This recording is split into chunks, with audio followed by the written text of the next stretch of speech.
আসসালামু আলাইকুম। Hello everyone. আজ আপনাদের সাথে শেয়ার করব মিকি মাউস কেকের রেসিপি এবং ডেকোরেশন টিউটোরিয়াল। আশা করি ইনশাআল্লাহ ভিডিওটা আপনাদের সবার কাছে অনেক বেশি ভালো লাগবে। এই পুরো কেকটা আমি ক্রিম দিয়ে করেছি। এটার উপরের যে চোখ, নাক এবং মুখ রয়েছে এগুলোও আমি ক্রিম দিয়ে করেছি। আশা করি ভিডিও শেষ পর্যন্ত আপনারা সবাই আমার সাথেই থাকবেন। এখানে প্রথমে আমি সবগুলো শুকনো উপকরণকে চেলে নিব। সেজন্য এখানে আমি প্রথমে মেজারমেন্ট কাপের ১ কাপে 1/3 কাপ নিয়েছি কোকো পাউডার, বাকিটুক দিয়েছি ময়দা, এরপর দিয়েছি ১ চা চামচ থেকে কিছুটা বেশি বেকিং পাউডার, এরপর দিয়েছি খুব সামান্য লবণ, খুব সামান্য বেকিং সোডা। সবগুলো শুকনো উপকরণকে চালনির সাহায্যে চেলে এটাকে আমি একটা সাইডে সরিয়ে রাখছি। এখানে আমি রুমের স্বাভাবিক তাপমাত্রায় থাকা 4টা ডিমের সাদা অংশ এবং কুসুম আলাদা করে নিয়েছি। বিটারের স্পিড মিডিয়াম টু লোতে রেখে আমি এগুলোকে বিট করে নিব। যখন খানিকটা ফোম হয়ে আসবে তখনই আমরা এখানে চিনি অ্যাড করে দিব। 4টা ডিমের জন্য আমি সবসময় পৌনে 1 কাপ বা 1 কাপ চিনি ব্যবহার করে থাকি। যারা চিনি বেশি খেতে পছন্দ করেন বা ইনবক্সে বলে দেন যে চিনি বেশি চাচ্ছেন, তাদের ক্ষেত্রে আমি 1 কাপ ব্যবহার করি। আর রেগুলারের জন্য আমি পৌনে 1 কাপ চিনি ব্যবহার করে থাকি। আজকে এখানে 4টা ডিমের জন্য আমি পৌনে 1 কাপ চিনি ব্যবহার করছি। 1 কাপ মেজারমেন্ট কাপের চিনি থেকে আমি 1/4 কাপ চিনি সরিয়ে নিয়েছি, বাকিটুকু আমি এখানে ব্যবহার করেছি। তো আমি চিনিটাকে ২ থেকে ৩ বারে দিয়ে চিনিটা যখন গলে গিয়েছে তখনই আমি এখানে ডিমের 4টা কুসুম দিয়ে দিলাম। এরপর দিয়ে দিচ্ছি চকলেট ইমালশন প্রায় ২ চা চামচের মতো। চকলেট ইমালশন এবং ডিমের কুসুমটাকে আমি ১০ থেকে ১৫ সেকেন্ডের জন্য বিট করে নিব। এর চেয়ে বেশি সময় ধরে এটাকে বিট করতে যাবেন না, তাহলে দেখা যাবে ডিমের ফোমটা নষ্ট আগে হয়ে থেকে যেতে পারে। চেলে নেওয়া শুকনো উপকরণগুলোকে আমি আরও একবার চেলে দিচ্ছি। ২ থেকে ৩ বারে শুকনো উপকরণগুলোকে দিব এবং একটা হ্যান্ড হুইস্কের সাহায্যে খুবই আলতো হাতে আমি এগুলোকে মিশিয়ে নিচ্ছি। এই কাজটা করার সময় কোনোভাবেই তাড়াহুড়া করা যাবে না। একটু সময় নিয়ে আলতো হাতে আপনারা এই শুকনো উপকরণগুলোকে ডিমের ফোমের সাথে খুব ভালোভাবে মিশিয়ে নেবেন। আপনারা নিশ্চয়ই দেখেই বুঝতে পারছেন আমি এটা কীভাবে মেশাচ্ছি। ফোল্ডিং মেথডে খুবই আলতো হাতে আমি এটাকে মিশিয়ে নিচ্ছি। তো আসলে অনেক সময় দেখা যায় ডিমের সাইজ যদি বড় হয় তখন ময়দা আরেকটু বেশিও লাগতে পারে। আবার কখনো দেখা যায় ডিমের সাইজ যদি ছোট হয়, আপনি মেজারমেন্ট কাপের ১ কাপ ময়দা ঠিকই নিলেন, কিন্তু ময়দা বেশি হয়ে যাওয়াতে এগুলো অতিরিক্ত ড্রাই হয়ে যায়। তখন আপনারা এখানে পরিমাণ মতো দুধ ব্যবহার করবেন। আপনারা নিশ্চয়ই আমার ভিডিও যারা রেগুলার দেখেন, আপনারা নিশ্চয়ই খেয়াল করেছেন মাঝে মধ্যেই আমি এখানে লিকুইড মিল্ক অ্যাড করে থাকি। তো যখনই আমার কাছে কম বেশি মনে হয় তখনই আমি এটা করে থাকি। তো এখানে আমি একটা ১০-১১ ইঞ্চি মোল্ড নিয়ে নিলাম। এটাতে তেল বা বাটার ব্রাশ করা ছাড়াই একটা কাগজ বিছিয়ে ব্যাটারটাকে ঢেলে দিয়েছি। চুলায় আগে থেকে একটা হাঁড়িকে প্রিহিট করে আমি চুলায় কেকটাকে বেক করে নিয়েছি।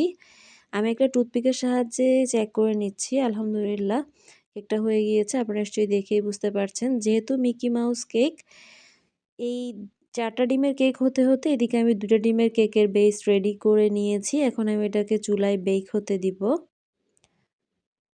তো এদিকেরটা হতে থাক। আমি এদিকে ২ পাউন্ডের যে বেসটা এটাকে আমি আনমোল্ড করে নিচ্ছি। ৪টা ডিমের ২ পাউন্ডের বেস এবং ২টা ডিম দিয়ে যে কেকগুলো করেছি সেগুলো আমার হয়ে গিয়েছে। এগুলোকে আমি ঠান্ডা করে নিয়েছি। এখন আমি কেকটাকে স্লাইস করে নিব। আপনারা আপনাদের পছন্দ অনুযায়ী কেককে স্লাইস করে নিতে পারেন। আমি আজকের কেকগুলোকে ৩টা ভাগে স্লাইস করে নিব। আমার কাছে মনে হয় কেক যত বেশি স্লাইস হবে এবং ক্রিমের লেয়ার দেওয়া হবে কেকটা খেতে তত বেশি ভালো লাগবে। আপনারা চাইলে ২টা লেয়ারেও কাট করে নিতে পারেন। তো কেক বোর্ডে কিছুটা ক্রিম লাগিয়ে প্রথমে কেকের একটা লেয়ার দিয়ে দিয়েছি। এখানে আমি একটা সুগার সিরাপ তৈরি করে নিয়েছি। Chocolate sugar syrup. সুগার সিরাপটা আমি একটা ব্রাশের সাহায্যে লাগিয়ে নিচ্ছি। আপনারা চেষ্টা করবেন একটা ব্রাশের সাহায্যে সুগার সিরাপ দিতে। কখনো চা চামচও করে সুগার সিরাপ দিতে যাবেন না। তাহলে দেখা যাবে কেকটা একদমই খেতে ভেজা, ভেজা লাগবে। খেতে খুব একটা ভালো লাগবে না। তো আমি সবসময় প্রেফার করব আপনারা একটা ব্রাশ দিয়েই সুগার সিরাপটা লাগাবেন। সুগার সিরাপ দিয়ে দেওয়া হয়ে গেলে আমি এখানে চকলেট হুইপড ক্রিম লাগিয়ে নিচ্ছি। আজকের 3 পাউন্ড কেকের জন্য আমি এখানে 3 কাপ হুইপড ক্রিম ব্যবহার করেছি।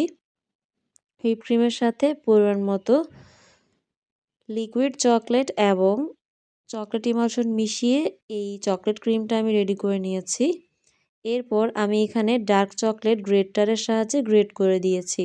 আপনারা চাইলে হুইপ ক্রিম এবং ডার্ক চকলেট গলিয়ে একটা চকলেট গানাশ তৈরি করে সেটাও লাগিয়ে নিতে পারেন। আজকে আমার হাতে একটু সময় কম ছিল, সেজন্য আমি এটা আর করিনি। আমি ডিরেক্ট একটা গ্রেটারের সাহায্যে চকলেটটাকে গ্রেট করে দিয়েছি। সেমভাবে কেকের প্রত্যেকটা লেয়ারে আমি সুগার সিরাপ, ক্রিম এবং চকলেট গ্রেট করে পুরো কেকে দিয়ে দিয়েছি। তো আমি কথা বলতে বলতে আমার কেকের 3rd লেয়ারও দিয়ে দিয়েছি। এই লেয়ারেও আমি পরের মতো সুগার সিরাপ লাগিয়ে নিচ্ছি। সুগার সিরাপ লাগিয়ে নেওয়া হয়ে গেলে আমি এখন পুরো কেকটাকে ক্রাম কোটিং করে নেব। কেকে সুন্দর ফিনিশিং আনার জন্য ক্রাম কোটিং করে নেওয়াটা অনেক বেশি জরুরি। কেকে যাতে গুঁড়ি গুঁড়ি ভাব উঠে না আসে এবং খুব সুন্দরভাবে কেকে ফিনিশিং দিয়ে দেওয়া যায়, সেজন্যই মূলত ক্রাম কোটিং করে নেওয়া হয়। ক্রাম কোটিং করে নেওয়া হয়ে গেলে কেকটাকে 10 থেকে 15 মিনিটের জন্য ফ্রিজে অবশ্যই সেট হতে দিবেন। তাহলে দেখা যাবে সেকেন্ড লেয়ারে যখন ক্রিম কোট করবেন তখন কেকের কোনো আস্ত দানা বা গুঁড়ি গুঁড়ি ভাব উঠে আসবে না। তো আমার কেকটাকে আমি ক্রাম কোট করে কেক বোর্ডটাকেও ক্লিন করে নিয়েছি এবং এটাকে ফ্রিজে সেট হতে দিয়েছি। এদিকে 1/2 পাউন্ডের 2টো কেক মানে 1 পাউন্ডের বেসগুলোকে আমি ক্রাম কোট করে ফ্রিজে সেট হতে দিব। সেজন্য এগুলোকেও আমি 3টা লেয়ারে স্লাইস করে কেটে নিয়েছি।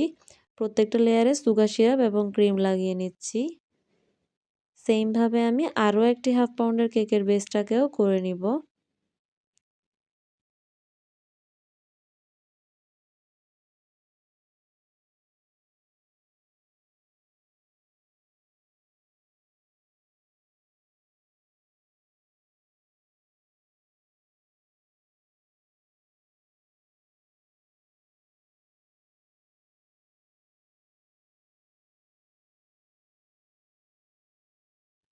তো এভাবে আমি 2টো কেকই ক্রাম কোট করে নিয়েছি এবং কেক বোর্ডটাকেও ক্লিন করে নিয়েছি। এখন সবগুলো কেককে আমি ফ্রিজ থেকে নামিয়ে নিব এবং ফাইনাল যে বোর্ডে দিব সেই বোর্ডে কেকটাকে দিয়ে নিচ্ছি। এজন্য বোর্ডে আগে থেকে কিছুটা ক্রিম লাগিয়ে নিলাম। প্রথমে 2 পাউন্ডের বেসটাকে রেখেছি। এরপর আমি মিকি মাউসের কানগুলোকে রেখে দিব। সেজন্য কেক বোর্ডে যেদিকে কানগুলো বসবে সেই সাইডে আমি ক্রিম লাগিয়ে নিব। যাতে করে ক্রিমটা বোর্ড থেকে সরে না যায় এবং কেকের গায়ে খুব ভালোভাবে লেগে থাকে। তো আমি এভাবে কানগুলোকে আ বসিয়ে দিব।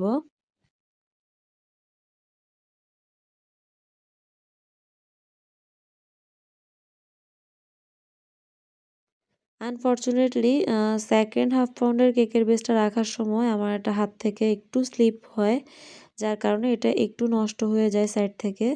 তো এরকম হাত থেকে কেক পড়ে টরে গেলে আপনারা ঘাবড়ানোর কিছু নেই। যেহেতু ফ্লোরে পড়েনি, আমার বোর্ডের উপরেই পড়েছে। সেজন্য আমি এটাকে সমান করে দিতে পেরেছি। কিন্তু যদি ফ্লোরে পড়ে যেত তাহলে হয়তো আমাকে আরেকবার কেক রেডি করতে হতো। সেজন্য কেক বানানোর সময় একটু সাবধানতা অবলম্বন করবেন, একটু ধৈর্য নিয়ে কাজ করবেন। ইনশাআল্লাহ খুব সুন্দরভাবে আপনারা আপনাদের কেকের কাজগুলো শেষ করতে পারবেন। তো আমি আমার কানগুলো লাগিয়ে নেওয়া শেষ। এখন আমি আমার কেক বোর্ডটাকে আরও একবার ক্লিন করে নিচ্ছি।